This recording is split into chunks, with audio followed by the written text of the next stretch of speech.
And welcome back to Coast, George Noory with you. We're going to be talking about a topic that is absolutely riveting. Solar Maximum. Links to cycles of war, societal change, and personal transformation of consciousness. He launched, by the way, Outside the Box TV in Portland back in 2004, where he presented very controversial local and international issues to a cable access audience for nearly a decade. Now, his work over the years has taken on a multifaceted view on our own society, with topics ranging from supernatural influence over human affairs, geopolitics, the sun's effect on human consciousness and spiritual transformations, cycles of war, and other ideas regarding our existence here on good old planet Earth. His discussions on the Outside the Box TV network also dive into the main areas of commentary, including psychic self-defense, the paranormal, and here he is on Coast to Coast. Alex, looking forward to this. Thanks for joining us. Glad to be here, George. Thank you. And tell me a little bit more about Outside the Box. Yeah, so I went through my own shift in consciousness around the turn of the peak of solar cycle 23, which was around 2000. And that's when I turned 20 years old. And I felt the intensity of that cycle and was having a series of visions myself that were fairly dystopian. That was around the time the Matrix movie came out, so I really started to look at my reality a lot differently. And then that event that led to these wars, also known as 9/11, shook me awake and a lot of people. And so my interpretation of that period in time, as we went into from the solar maximum to the solar minimum, a massive surge in energy. That really shook me up inside internally, emotionally. I mean, that's how I first came about the effects of the solar maximum, is how I was personally affected. And so I kind of was struggling in my own dark ages of feeling disoriented, not having family around, not really knowing what direction I was meant to take in life. But then after the war machine woke up with the solar cycle, so I noticed those things were linked together early on before I came across the studies. And so getting involved in alternative media and cable access TV, 2004, 2005, that was also right around the time that, right before YouTube. Okay. And so there's a theme here with much of our fellow members of the species, kind of like a 100th monkey syndrome, waking up with the solar cycle.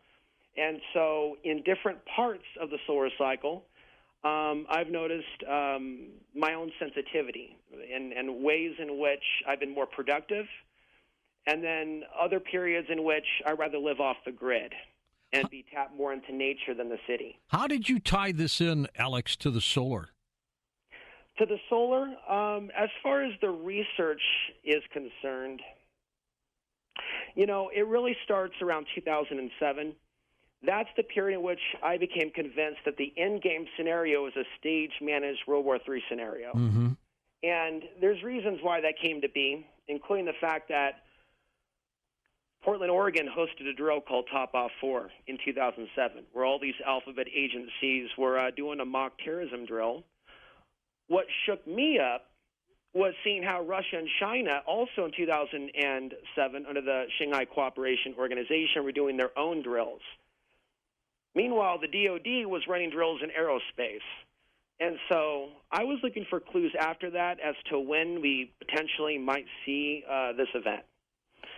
And it would be around 2013 when I spoke at Mark Passio's Free Your Mind conference that I made a few statements that I'll repeat later on tonight about how I believe that the powers that be manipulate humanity through the solar cycles by staging events. Do the solar cycles have such an effect on people's brains, consciousness, that it makes these wacko decisions by our leaders and things like that? Or is it a pre-planned thing? It's a number of things, but if we were to talk about studies that somebody can prove, not just theories, we do have some information about that, and we can get into that stage by stage. A more recent study from Caltech and the University of Tokyo has confirmed that human consciousness can measurably detect changes in the environment's magnetic field. This is not the first study, but it is a study that spaceweather.com recognized. They don't normally touch fringe news. And so what I'm getting at is, for years and years, this material has been considered kooky. the idea that solar flares affect human consciousness. And I'm here to say in 2019, actually, we have tons of studies. In fact, doing research for this show, I came across something I've never seen before, and it appears to be possibly legit. The CIA may have done studies on when people are most psychic. And it appears that when there's changes, according to their study, which includes quotes from a Michael Pessinger, who is heavily involved in research in the West on how we are connected to this Earth's magnetic field on an intimate way. So apparently there's decades of research and studies that most people just simply aren't aware of. And the purpose in me bringing this information forward is to say that if we don't know how we're influenced by the sun, it could be used against us. Oh, that's a good point. I know for a fact, for example, when there's a full moon, right, EMTs have told me they get more calls about more issues than any time in the month. So, there are effects on people's brains. On the topic of moon, they did a study in the year 2000 where they looked at 1,400 people. It was a Finnish study. And they found a sharp increase in suicides around new moons. So before we get, too deep into like studies regarding heart attacks and mental breakdowns, that's one expression of it. So if some people are going to be flooded with ideas and emotions, well, the solution is to learn how to ground yourself, and realize that we're affected by these things and not have a meltdown. But unfortunately, people aren't taught these things. So I've seen through personal experience living in the city of Portland, which is a high energy, the whole West Coast. It sure high is. Energy. Great city. Yeah, I've seen it. And so that's why I live off the grid, because as we see the rise of 5G, this is something that's going to disrupt us in a big, big way. So we're not just dealing with solar flares impacting the geomagnetic field. Now we're dealing with other things as well. Can this be used for our benefit as opposed to the potential danger with it? Well, it's interesting because there are other maybe unknown effects of the sun, which I've kind of observed. Fads, entertainment, trends, movements, gatherings. It's not really that people are conscious of it. It's that we can literally look on the timeline of periods in which people were like the late 60s, for example. So think about a time and a place, San Francisco, 1967. Okay, so there was massive solar energy at that time. Also, the 70s had a lot of solar energy. 1972, there was a massive solar blast. What's also interesting is we're doing a show right now at a period in time in which all these studies are coming out. Yes, like crazy. Like crazy for free. It's about 260 slides. And in those slides, there's various quotes, like from New Scientist, for example, their 2008 report on geomagnetic storms being linked to suicides. But going back to the question about how we can use this for the positive, ultimately, we can empower ourselves to move our lives forward. Somebody, for example, by realizing that there's a trend correlation with geomagnetic storms, may choose to, there's a number of different things, maybe launch a business, a new project, a new website, but also on the cautious side, because I look at the positive and negative of the solar maximum and minimum, based on my experience. It's not all one way. We should be kind of neutral with this. But on the concern side, if someone's in a bad neighborhood where there's a lot of gang warfare, and that stuff really pops off when the solar flares are active. Look at Chicago murder rates. Good point. And so if someone knows that there's a predisposition to aggression in their neighborhood, they may choose to move away before the solar max hits.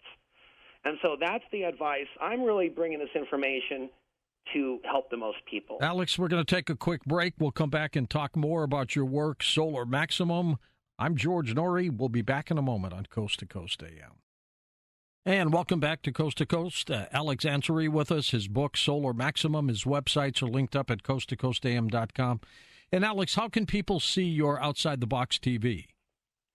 Yeah, so my YouTube is youtube.com/OTBTV news, and they can also find the website at Coast to Coast. And okay, great. Right now I'm choosing to step away from some of the other topics that I gave a lot of focus to, psychic self-defense, the supernatural, I feel that the solar flare information, it's all a matter of when the information is delivered, because it's a matter of society being receptive to it. And so people are looking for hope. They are looking for maybe some sort of a solution that we can take that's peaceful as we go through these dark days ahead. So I've been doing some soul searching. There's a lot of certain things that I don't want to use the prediction word at all, more like speculation. So I've speculated about certain things, and I don't want these things to happen. And so if there is something to the power of collective thought, that's kind of where I want to take Outside the Box TV into the future, taking a look at the solar sciences and just areas in which people normally aren't looking.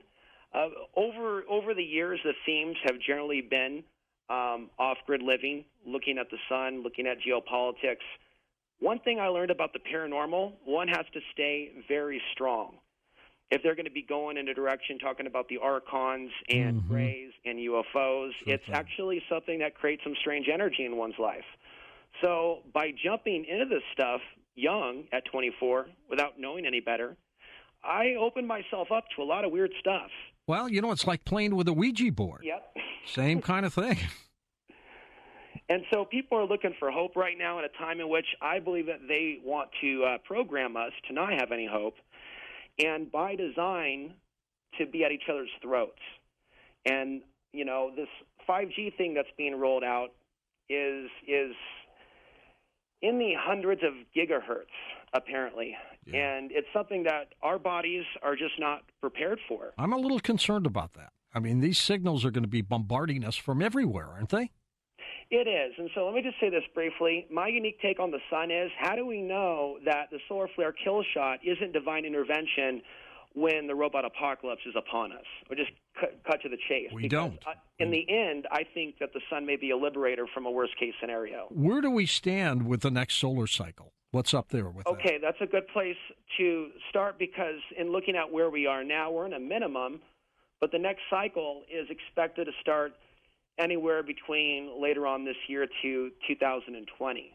They expect the peak to be at 2025. And that's where this geopolitical conversation is coming up. It's because of all these things that are taking place in the world. And even if we're in a solar minimum, like we are now, it doesn't mean that it's boring. We're still sensitive to solar flares. The Earth's magnetic field is getting weaker, moving towards Siberia, 30 to 40 miles per year. And so, according to Burl Payne, another researcher on the solar effects, he indicates from his research that we often see the start of wars on the beginning of the sunspot cycle rise. Wow, that's and bizarre. Sometimes on the descent, kind of like right before the centralization of all that energy. And so let me just read something from NASA on the scientific view of the sun. Okay. So they predicted 2025. And they're concerned about the cycle disrupting their Moon and Mars missions. And they claim that the forecast model shows the weakest cycle in 200 years. The maximum of this next cycle, measured in terms of sunspot numbers, could be 30 to 50% lower than the recent one. They've also looked at, over time, by the way, the sun's grand conveyor belt speed as a factor to try to predict the next cycle's intensity. So we have a weakening Earth's magnetic field.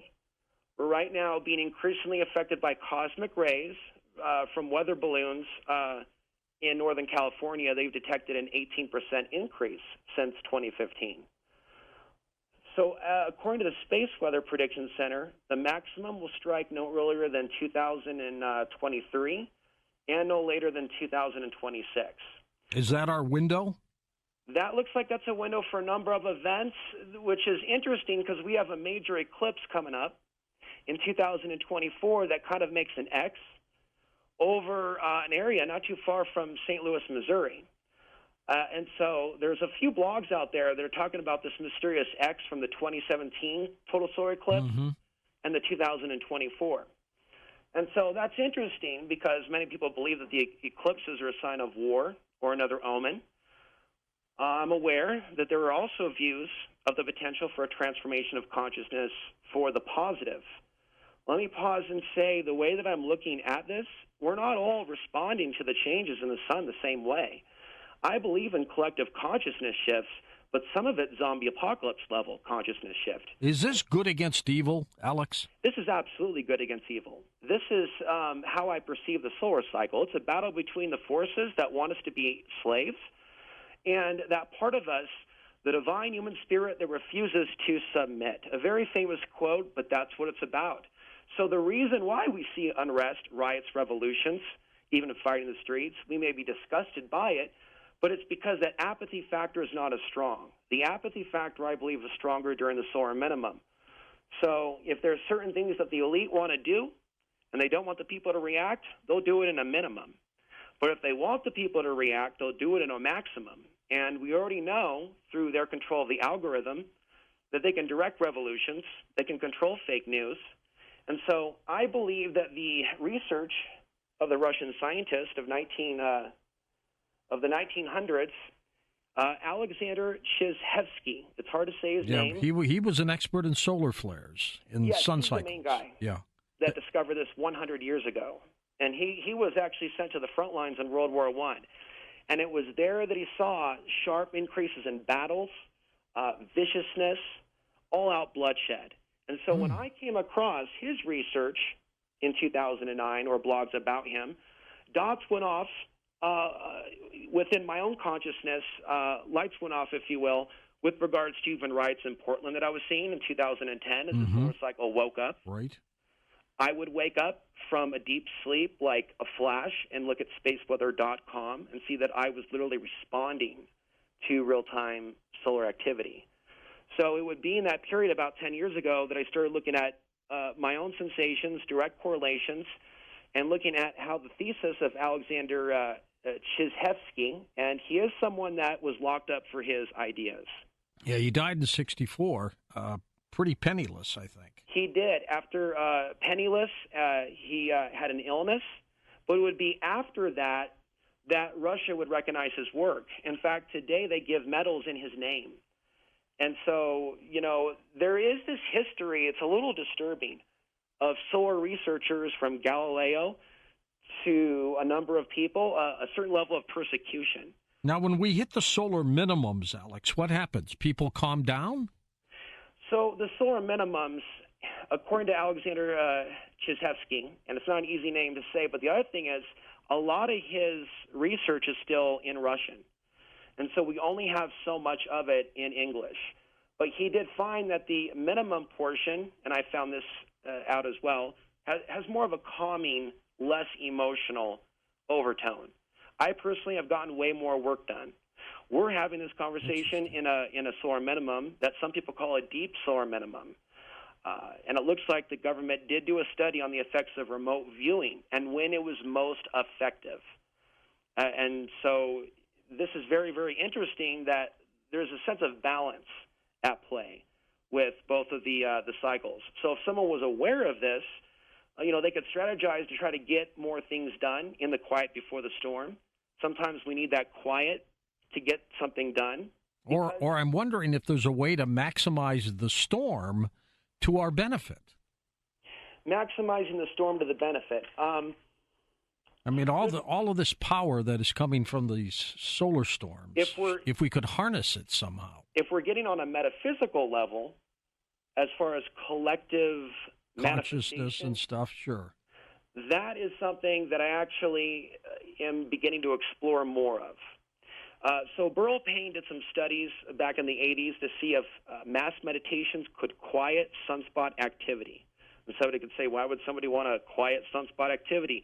To maybe quiet the storm during a period in which people are killing each other and being affected in an adverse way. He was mocked for some of his studies because they were also trying to affect Skylab in the late 70s. Mm-hmm. But I would say just because that may not have worked, maybe it wasn't meant to.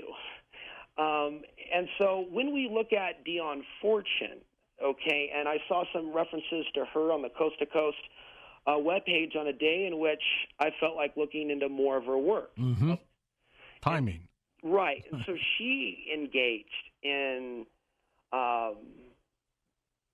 spiritual work to counter the black magic of the Nazis. She did die after World War II. And she did do a lot of her things in secret, highly esoteric. You know, these are not things that I've officially studied. But there was a quote that I did kind of set aside, and I could try to find that right now. It's basically something that she put in her private journals. And the idea was to get people meditating at the same time. And so some of the methods that she used, again, this is all about protecting Britain from Nazi attack. So she invoked archetypal images that were Arthurian in nature.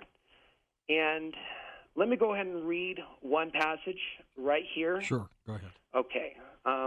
I don't want to read too. Okay, there was one thing. Just give us the Cliff Notes version. Okay, there is one thing and one thing only that can disperse this dark cloud of ancestral evil and set the souls of Germans free, and that is the power of the Christ.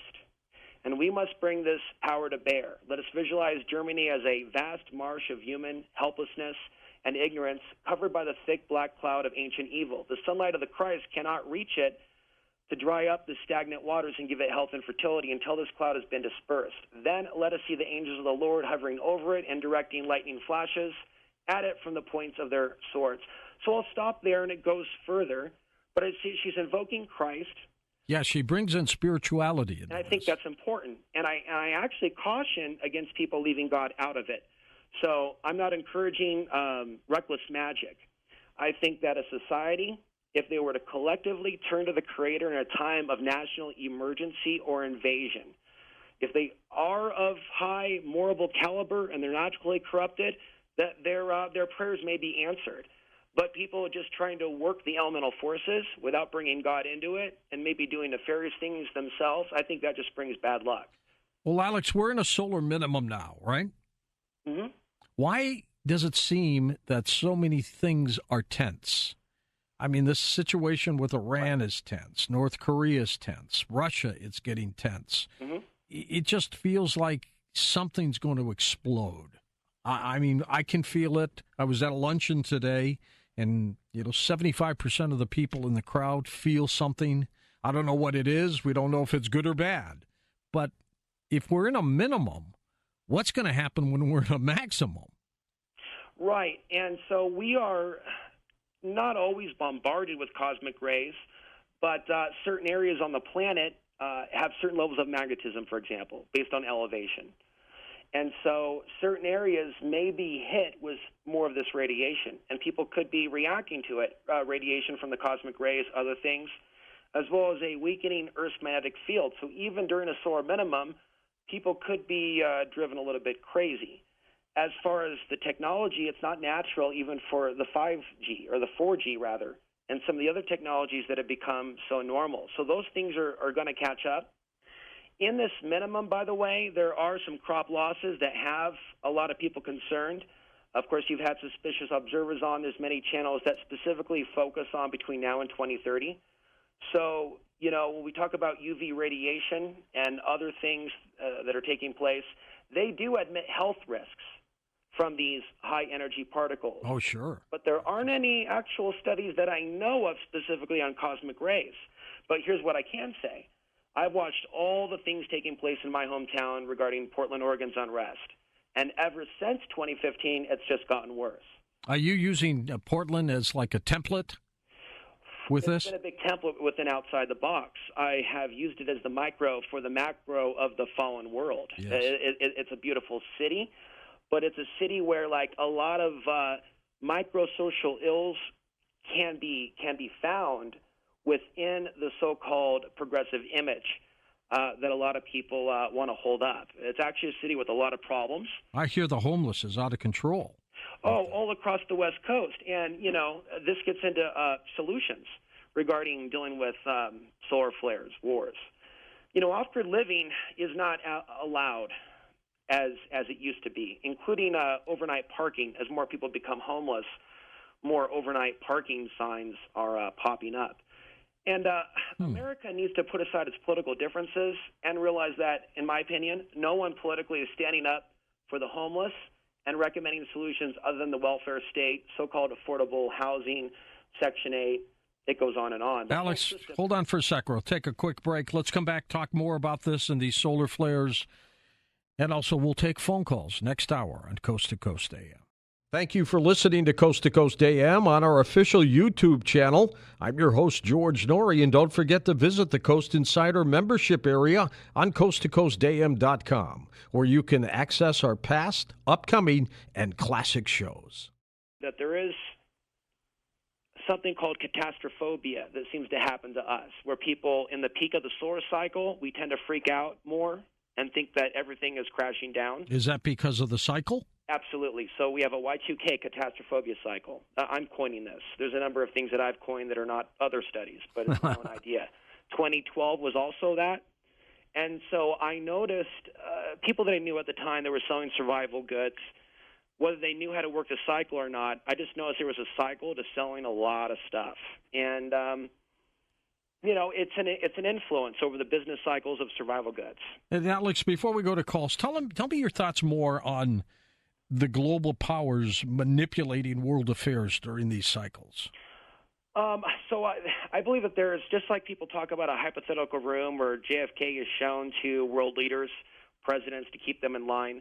Well, I believe there's a room too, but it's more or less a room that shows humanity up on monitors with our emotional attributes being shown, monitored. I don't think the powers that be are necessarily just human. So, this is complementary to a lot of information and theories about something parasiting on us.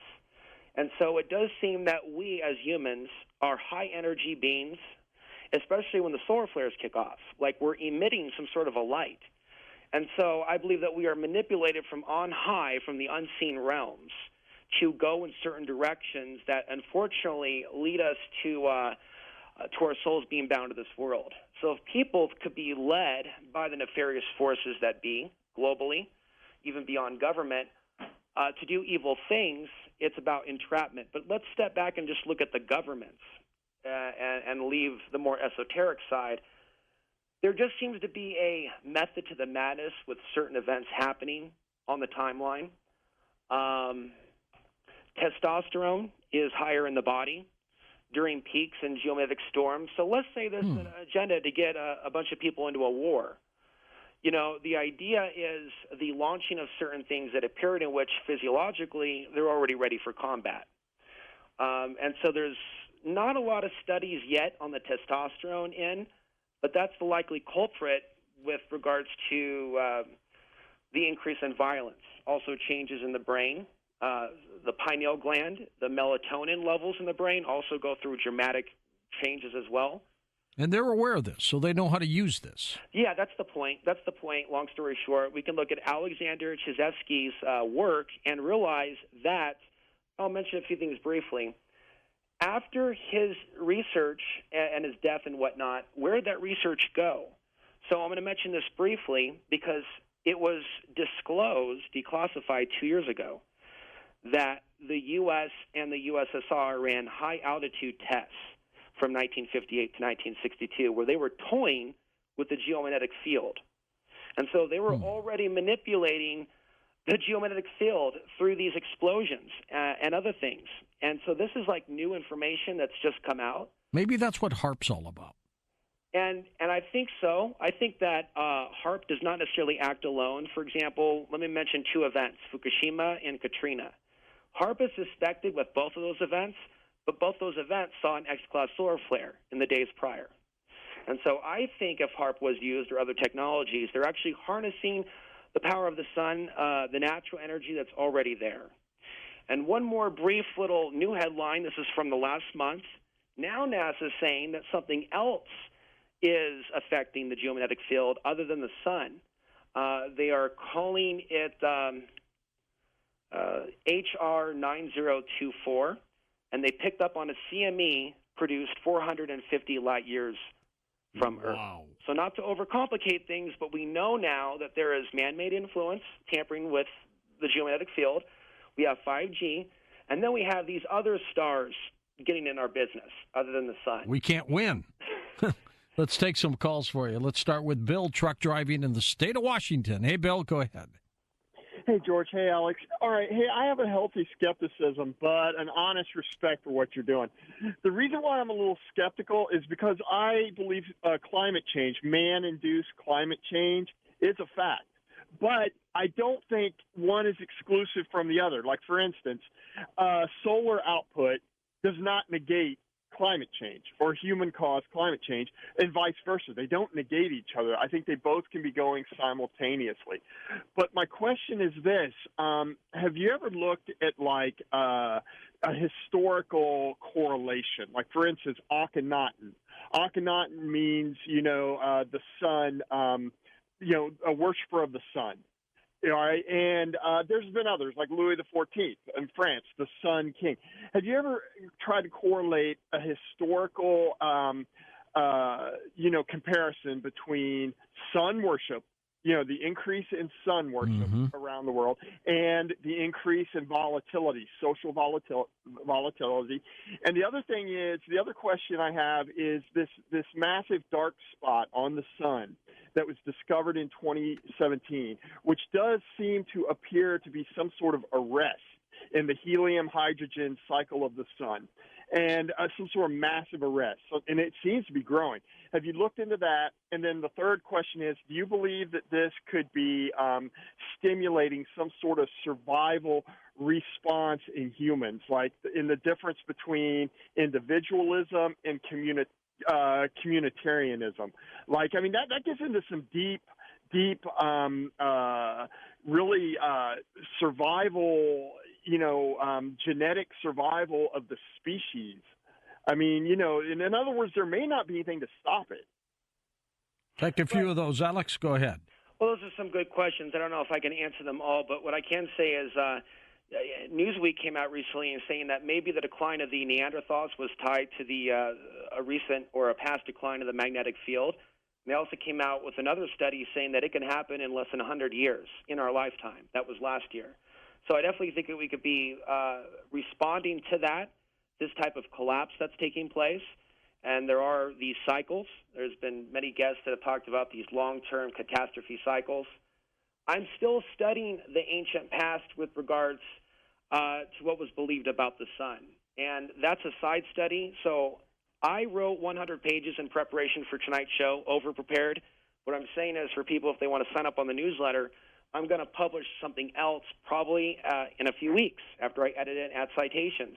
And I'm adding various bits of information about how the ancients viewed the sun.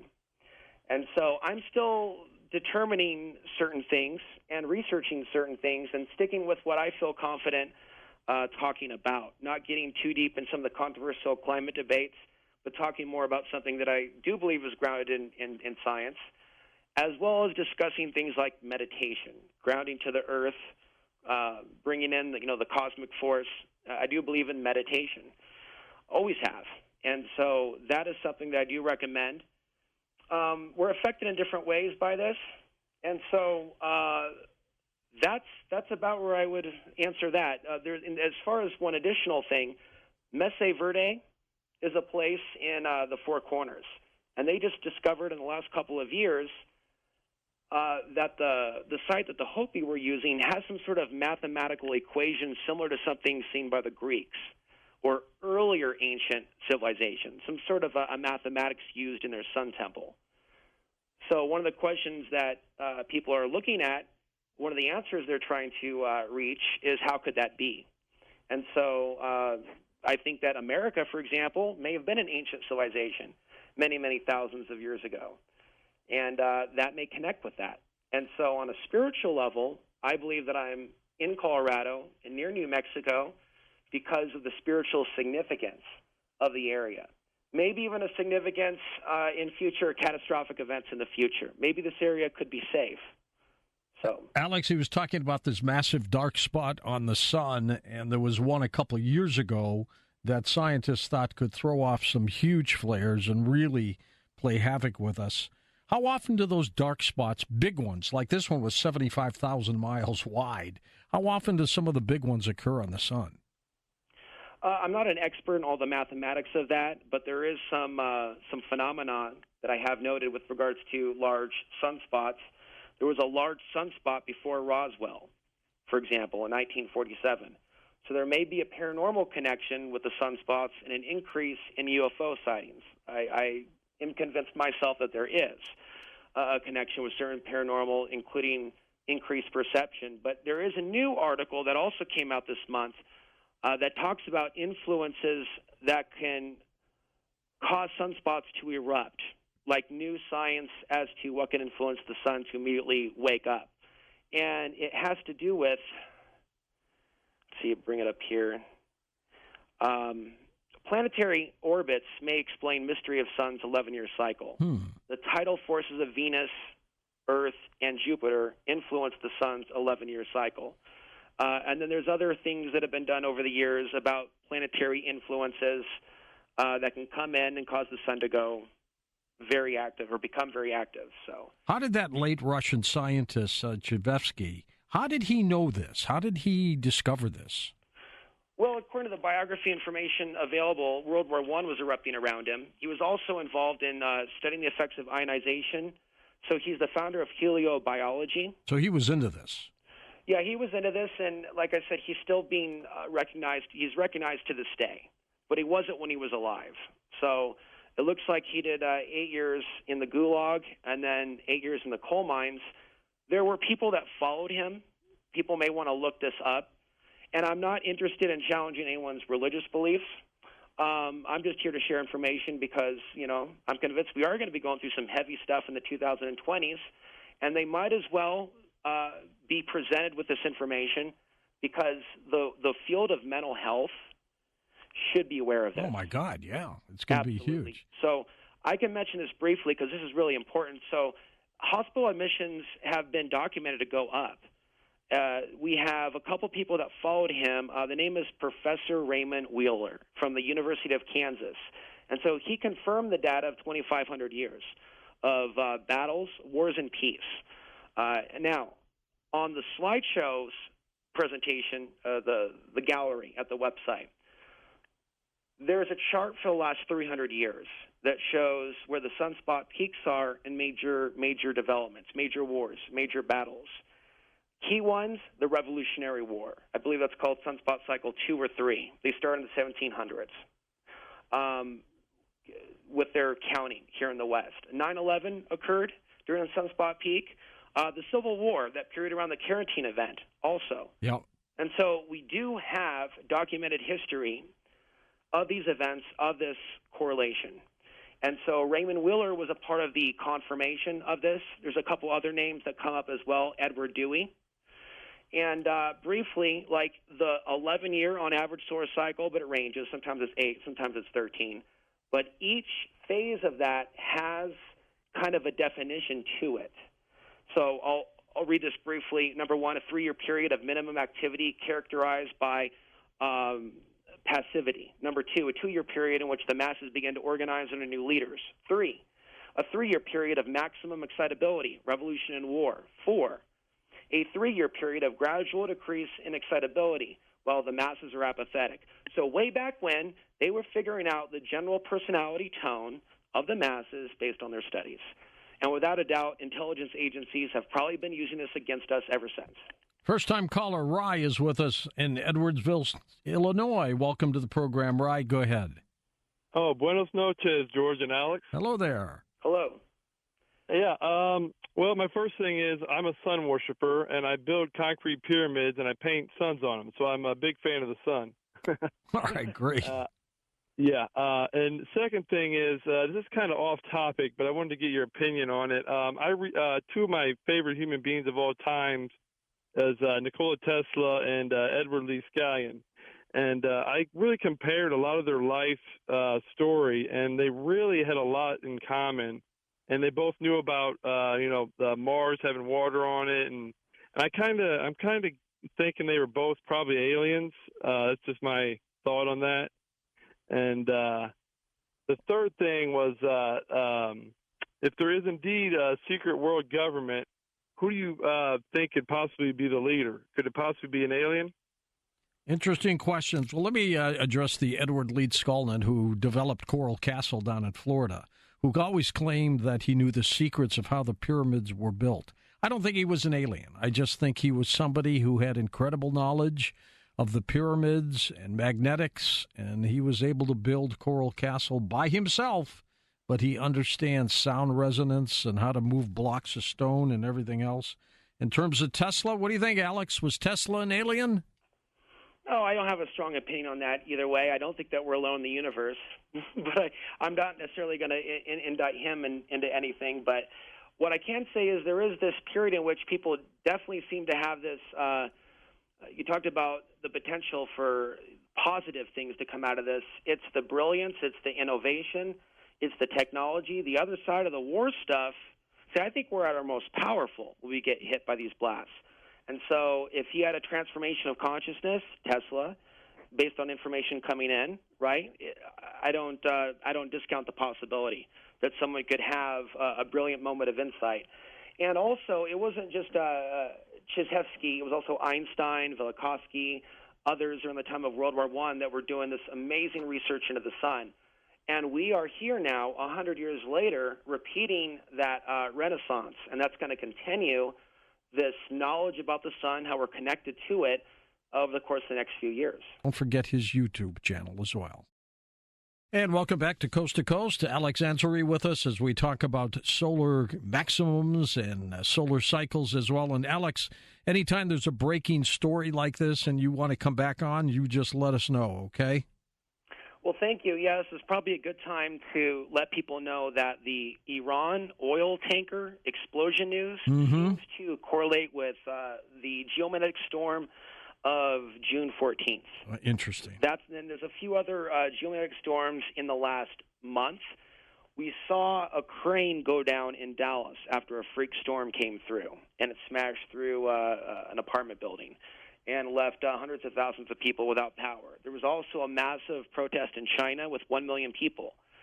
So, yeah, there may be a place for doing updates on this. And a note to the audience, younger people that are coming up, learning statistics, there's a whole arena for people to get involved and start creating charts and showing people how these things link together. Are these affecting these cycles people's brains? Is that what it's doing? Yeah, so we didn't really get into that, but I'll mention it briefly. So they found a 60% drop in brainwave activity. It happened really quickly in the Caltech study. They did it in a controlled setting, and they happened in several hundred milliseconds, very quickly, followed by a very quick recovery. So the idea is there may be mind control application of that, consciousness application of that. Again, we're looking at it different ways. But we're talking about it showed that the brain appeared to be actively processing magnetic information and rejecting signals that are not, quote, natural. This has been referred to as a whole new sense beyond the sixth, which is called magnetoreception. And so the full paper, for those that want to look it up, is titled Transduction of the Geomagnetic Field as Evidenced from Alpha Band Activity in the Human Brain. And somebody, how can this possibly be possible? It's called magnetite. Magnetite was discovered in the human brain in 1992, or that was the first time that it was spoken about. Prior to that, in the 60s, they figured out that migratory animals, pigeons, fish, they use the magnetic field to get around. And so there's one theory why some of them are dying, and it's because of the military sonar, whereas without that military sonar, less whales would be beached. So there's a metaphor for this that's also mentioned in the book Solar Revolution by a German author. Maybe we are like those whales that are disoriented through this technology. Otherwise, we would be having a more... All this is actually tied to evolution, and some say even genetic leaps of the DNA. Okay. And so the solar flares aren't our enemy. It's the unnatural, disharmonic technologies that are creating a situation that's not healthy. Great work. Super great. Fairbanks, Alaska we go. Hi, David. Take it away. Hi, George. It's good to talk with you again. I want to say first that you have an awesome staff there at Coast to Coast, but you know that. But I wanted to let you know. Well, thank you. I really appreciate that. And talk with them and talk with you, of course. And then, Alex, I just had a question for you. If you've ever read the philosopher, he was a priest, a Catholic priest, a Jesuit. His name was Teilhard de Chardin, and he believed in a cosmic connection between people and the earth.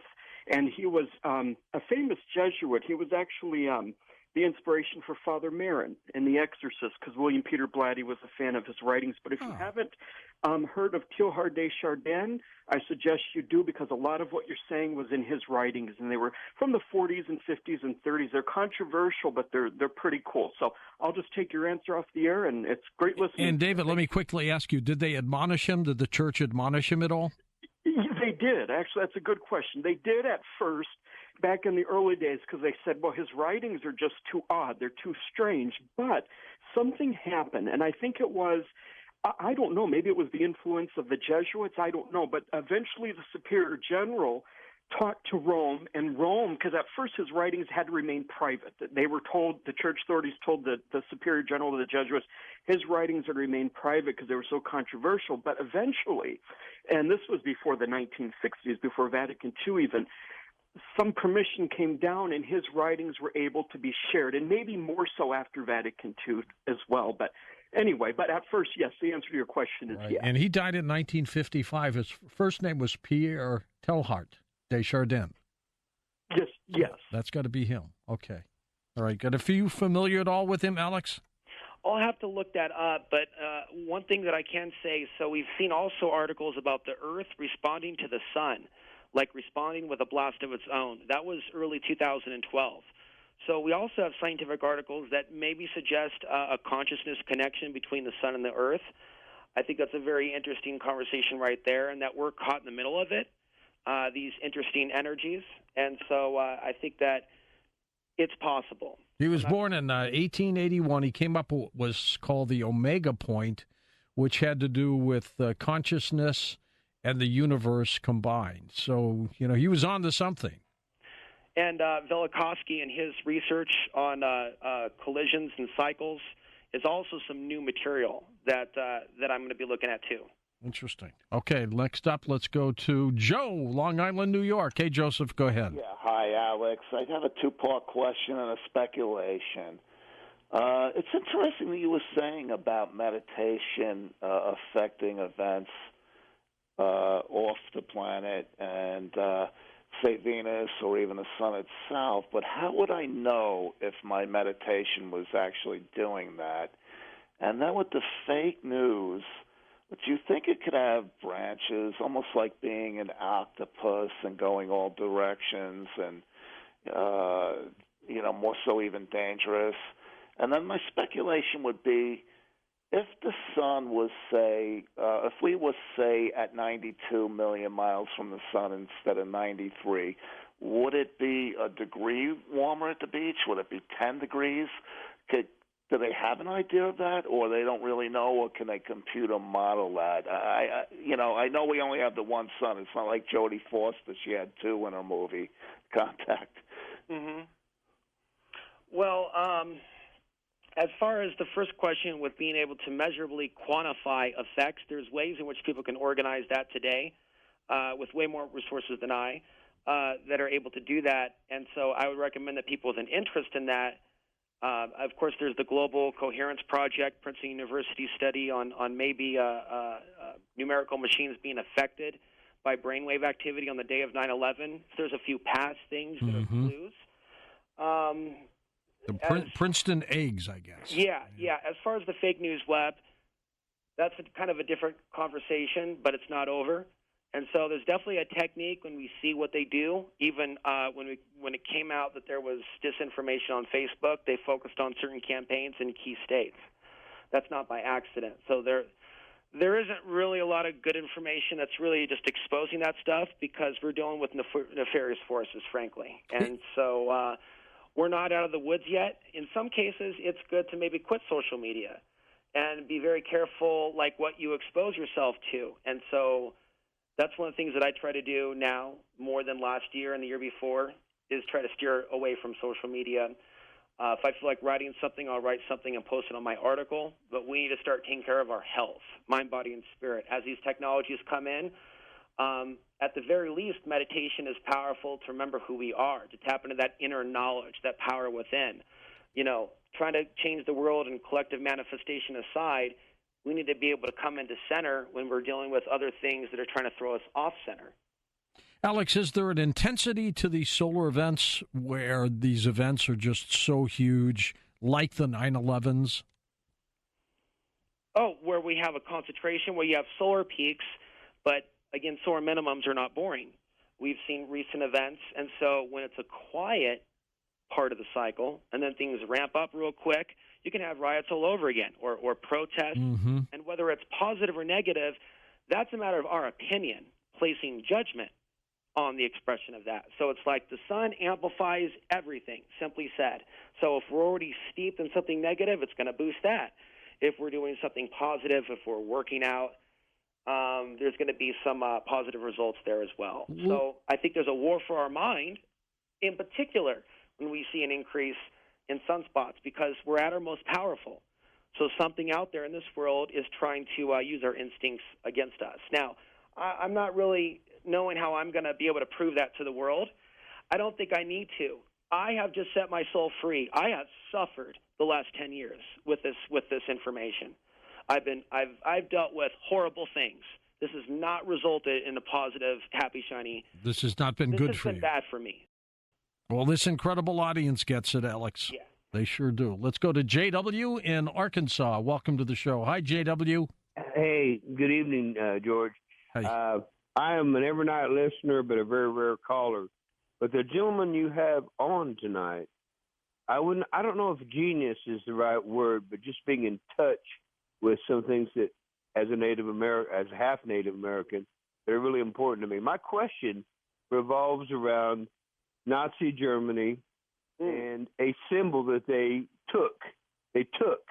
Now, I'm Cherokee, but my brothers to the west used to make rugs that had swastika symbols in them because it was a symbol of the sun. Yeah, I mean, the swastika, until the Nazis took the swastika, it was a very well-known image and symbol. And it was powerful. It was a powerful thing because the sun, all through the Native American culture, was just, it was so important because it represented life and growing and that sort of thing. But my question is, how did they corrupt that? How did they take something that meant life and turn it into something that meant evil? How did they do that?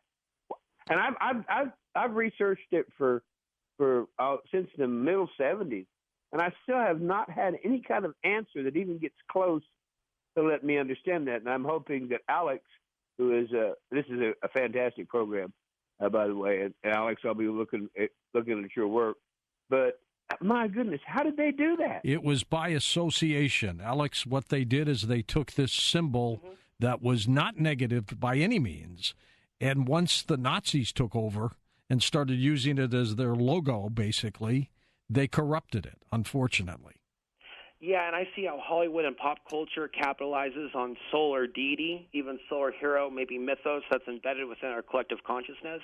I see that with the new Marvel movies and all the ads for that. It's just obvious solar symbolism. And so our world is filled with it. And I think there's a lot of bad energy that comes with people that use these sun symbols for destruction. So that's actually an idea that I'm thinking about more of. I think that we're in a period in time in which elements of history are mirroring themselves, including the misuse of certain symbols. It's happening again. There's a rise in interest in the cult, and we have to work to protect ourselves. It's a pretty important issue. Living off the grid for a couple of years, one of the things that I'd like to do is next work on an autobiography, how I came to all of my ideas, and looking at the possibility of travel or moving if the right opportunities present themselves. Where would you go? I'd like to see elements of America before the 5G rollout, maybe Northern California. I feel that I need to do some healing, and I need to take the information to the next level. And that's the goal. And so a lot of things that came up tonight from the audience, these are levels of research that can keep me busy the rest of this lifetime. And I'm looking forward to it. Let's squeeze in one more quick call. Eric's with us in Wisconsin. Go ahead, Eric. Hi, Alex.